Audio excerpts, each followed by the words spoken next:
Kábíyèsí. Elesin Oba ò ní sọ̀rọ̀.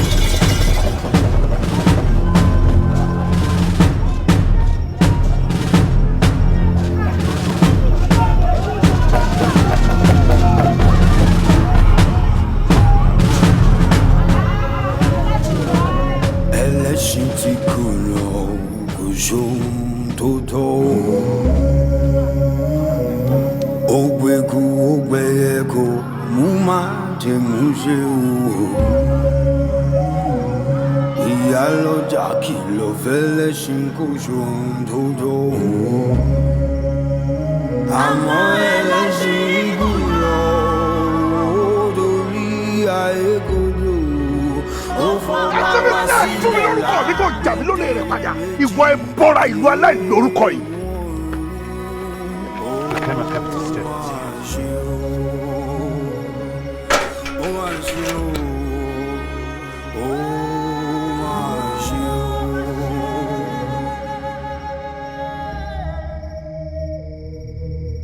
Abudu tried to redeem herself with the movie Elesin Oba, the King's Horseman. Oh, awu! Ìwọ ló gbà ìgbà ló gbà ọ̀pẹ tó gbà ọ̀gẹ̀dẹ̀ tódò tó gbogbo Fúlàní tó sọ di ìdájọ́ nílé bàbá tó bí ọlọ́mọ ọgbọ́n tó bá ti sọ àsọgbé ní. Iyaloja stands as the one who... And this is an adaptation of a stage play by Professor Wole Soyinka, The Death and the King's Horseman. Abudu did say that for this movie, they tried as much as possible to not deviate from the storyline, and indeed, I think they did justice to that. Hi, I'm Nifesiayo, and welcome to my review of Ebonylife Studios' Elesin Oba, the King's Horseman. This movie was directed by the spectacular, now late, God rest his soul, Biyi Bandele, who is also the director of Blood Sisters, still streaming on Netflix.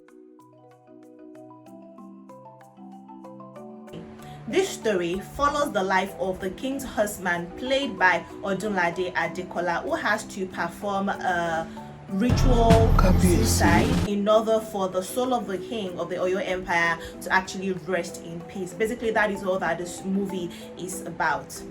And I want to say that the casting directors did an epic job casting all of the actors that featured in this movie, from Shaffy Bello. I'm going to talk specially about Shaffy Bello. I have to do that. From Shaffy Bello to Odunlade Adekola, Brimo Olawale. I'm going to also talk about Brimo specially. And you know, every actor actually brought a stellar game, and the kind of actors that were casted for this movie, you know that they are all actors who bring their A game all the time and nobody disappointed. But I have to give special recognition to Auntie Shaffy Bello. Now, we are so used to seeing her do English movies and give us a beautiful enunciation of the English language that some of us have forgotten. At least I never did forget, but some of us have forgotten that this woman actually started in the Yoruba movie industry, and the way she just took charge of the Yoruba language. It was really beautiful to see. This woman was just speaking, and I was just looking at her mouth and my head was busting all over again. Such a beautiful performance by Shaffy Bello. Her character was amazing. She was the Iyaloja in this movie, and it was really beautiful to see her act. Now, special recognitions also to Brimo Olawale. In my opinion, when the makers of this movie wanted to say, special appearance, they said Taiwa Jaila said and Joke Silva. Yes, I understand that they are legends in the industry and their presence was not really felt. They really didn't do nothing. They were just special appearance. We're just guests, stars. But Brimo really did act in this movie. He had lines, he said things, he even sang, and they even played some of his soundtracks at the end of the movie. I think he should be the one to get the special appearance, accolade, because he really killed it. Oh my goodness, you know how beautiful Brimo's sound is, how beautiful his song is, how beautiful his voice is. He really brought that. And when he was addressing the Elesin Oba, I was so moved. Actually, I might have shared a tale too. It was really beautiful, actually. And when he was singing, the way, there's a way Brimo's song, there's a way Brimo enters when he's, oh goodness gracious. If you're not going to see this movie for any reason, I need to see it because of Auntie Shaffy, and I need to see it because of Brimo's performance. Now let's move from Brimo's performance to every other thing that I like in this movie, and I'm going to start about how rich this movie is when it comes to culture. If I should compare Anikulapo, Ageshin Kole, and this movie Elesin Oba, when it comes to cultural, richness and cinematography and just the beauty of depicting the Yoruba culture, the heritage of the Oyo Empire, I think I'm going to give it to Ebonylife Studios. I'm going to give it to, yes, Elesin Oba, just because they really paid attention. Now, not Femi Adebayo now. Kunle Afolayan did pay attention in Anikulapo in depicting the business side of Oyo Empire and all of those things, but Abudu brought culture. You know what also busted my head? It's how they had professional chanters come sing. So it wasn't like maybe actors that they had voices in the background singing and they were miming to it, or just moving their lips, lip syncing. They had professional chanters. You could tell that these men actually are people that actually chant for a living. So it was really beautiful. Your head will expand, you will want to dance, you will move with the tone. And it was most of this thing was shot in the night also. So it brought there was that ambience that night should bring. So it was really, really amazing. That is one thing that Abudu got right, and that is in depicting the richness of not Nigerian culture, now the Yoruba culture. I don't want to do comparison, but really they really redeemed themselves from the disaster that was Chief Daddy 2, even the first Chief Daddy. The past 3 movies they've done, this was a redemption, and I think they did a good job redeeming themselves, given that, like I mentioned, it is a screen adaptation, and Abudu said a stage play adaptation, and Abudu did say that they tried as much as possible to remain true to the storyline, which is what is going to bring me to the plot and the storyline.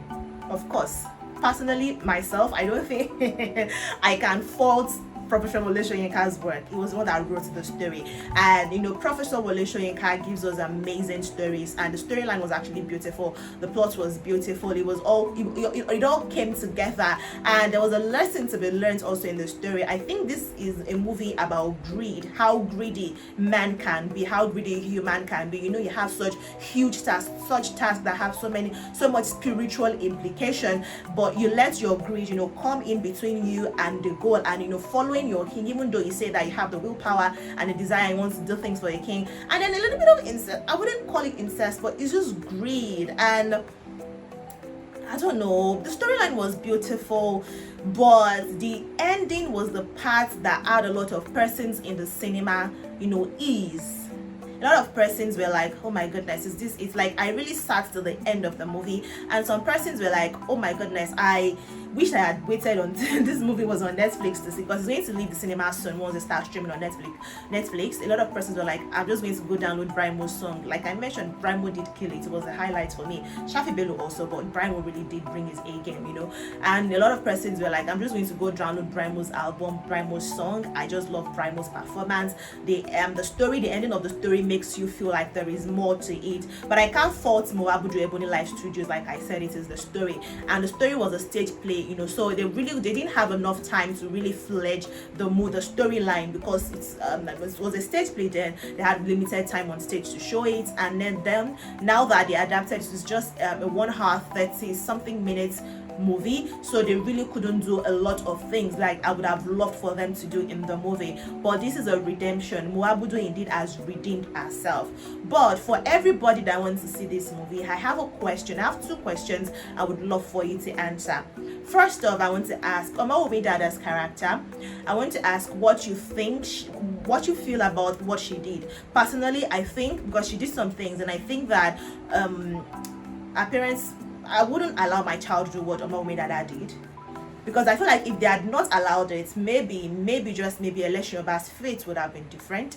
Second of all, Elesin Oba, according to some persons who have seen the movie and the things they've said, is feel like Elesin Oba, that is Odunlade Adekola, spent a lot of time just wallowing in self-pity, and the way the community members, villagers chastised this man, it was a little bit somehow to me. So I want to know what you think. Do you think the way everybody just turned their back on him all of a sudden, do you think that was necessary? How much vile the Iyalode spoke to him, with how much vile she spoke to him, because this was somebody that you were speaking to with love and tenderness, and all of a sudden, because of some things that happened, you just changed totally to him. Do you think that part was a little bit too far-fetched, or do you think that Odunlade was right to actually, you know, feel that amount of despair, and the community members were justified in how, you know, how disappointed and how much they expressed their disappointment in the election? But I want to know what you think concerning that. And lastly, I'm going to talk about the one part in this movie that I think I have a question, that no, not a question, I think it's a question also, but that's the one part that I think I really don't understand, and that is communication. Now, this movie, it's supposed to be in the colonial era, and we saw a lot of British, just Britain people, some Englishmen, a lot of Englishmen, the district officer, for example. Now, Elesin Oba was communicating with this Oyinbo man, this white man, and also Iyaloja, that is Shaffy Bello, was communicating. But for a British man who, when his police officer wanted to speak to him, in person of Prince Jide Kosoko, yes, Jide Kosoko also, you know, took on a role that you will typically not see him take. Jide Kosoko was the police officer, and he had to speak to this man in broken English, because of course Jide Kosoko's language of the English language is not so fluent. Understanding of the English language in the movie was not so fluent, and the man didn't understand Yoruba language, so he had to communicate in broken English, and you just ta for them to understand each other. But when it comes to speaking with Elesin Oba, this man spoke, you know, he said adejis, he used, you know, very deep word, proverbial words, and somehow the district officer, this Englishman, understood him perfectly and responded in English, and Odunlade still understood. And Odunlade's character was supposed to be an uneducated person, which is why he was willing to perform, you know, ritual suicide. You know, I understand that they really could not say they wanted to get a translator, but I just would have loved to see a bit of confusion on both ends, from the English speaking person and Yoruba speaking person, because apparently these guys were not supposed to understand each other. But how that was fluent, is that the work of the gods? That's a question I really need answer to. But that's about it for this movie. In my opinion, I think you should see it, but see it on Netflix. And not just that, I think you will enjoy it. You can watch it with family and friends. It's a movie that I think I would see the second time, simply because it didn't take a lot of time. It's about 1 hour when I'm less busy and I have somebody say, I wouldn't like intentionally want to see it again. But if there's somebody beside me watching it on Netflix, I think I can join them to watch it. It's not that terrible. You're not going to hiss and want to just, you know, off yourself. What an amazing body of work. I think Abudu did redeem herself, and of course the late Bandele outdid himself with this movie, and it's just an amazing watch overall. So I'm going to be rating it a 7 out of 10, simply because the ending just took you from here and just dropped you, and I think that's a major problem I have in Nollywood movies. But like I mentioned, I'm not going to fault this particular movie based on that, because it is an adaptation from a stage play, and they just followed that to the letter. So I think that we can forgive them over that. I want to hear from you guys. Have you seen the movie Elesin Oba? Do you intend to see it? If you have a varying opinion, let me know in the comment section. But obviously, just see this movie for the richness and culture. See this movie for the beauty that it is, the chanting, the song, the dance, the wedding scene. You would love it. I promise you would love it. Let me know what you think in the comment section. Like I mentioned, share this video with everyone around you. Please guys, do that, and subscribe to this channel. Ultimately, it means a lot to me. I'll see you in the next video, guys. Until then, take care of yourselves and ciao.